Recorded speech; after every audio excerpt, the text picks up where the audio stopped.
Bobcat Bite is the kind of spot where they only take cash, have a portrait of a bobcat on the wall, and on an average day, every seat is full.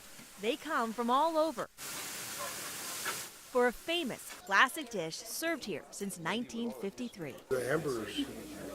Anytime I'm up here, I get the chance to eat here, I stop by. Recently, some bad mojo for this good time place. Well, we had a disagreement with our landlords. So now the staff and recipes will move 7 miles up the road, closer to the plaza.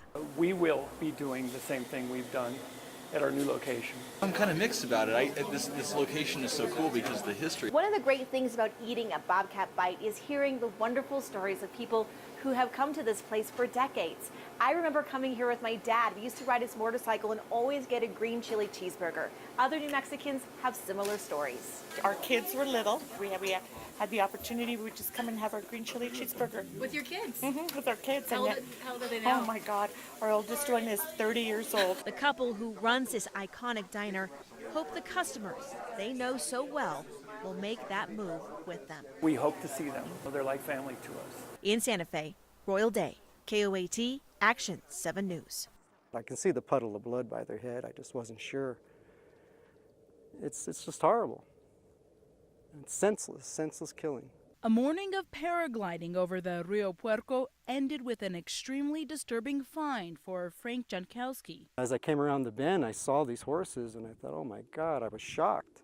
4 horses with what looked like bullet wounds in their heads, lying in blood, about 100 yards apart on the riverbed. I'm extremely upset.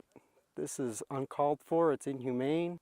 I hope they find the people who did it. Chances are they may not, but there's no reason for it at all. So it's hard to know exactly what happened to these horses. Did they have an owner, or were they just wild horses in the wrong place at the wrong time? But you take a look at this area and you see a lot of shotgun shells, and take a look on the ground, beer bottles and more shells everywhere. I don't know if they were wild horses and they're just people out here drinking beers and shooting at anything that moved, or what. Now county animal care officers will try to paint a bigger picture of exactly what happened. And if they didn't want them for whatever reason, they should have just given them away or sold them or whatever, but not just to come out here and shoot them. Jankowski says even though it's heartbreaking to see the dead horses, he's glad he found them, so hopefully justice can be served. Reporting from the Rio Puerco, Regina Ruiz, Action 7 News. Take a look through this yard and you can see the tire tracks, broken trees, and pieces of a car tell a deadly story. Sounds like you didn't even know what it was.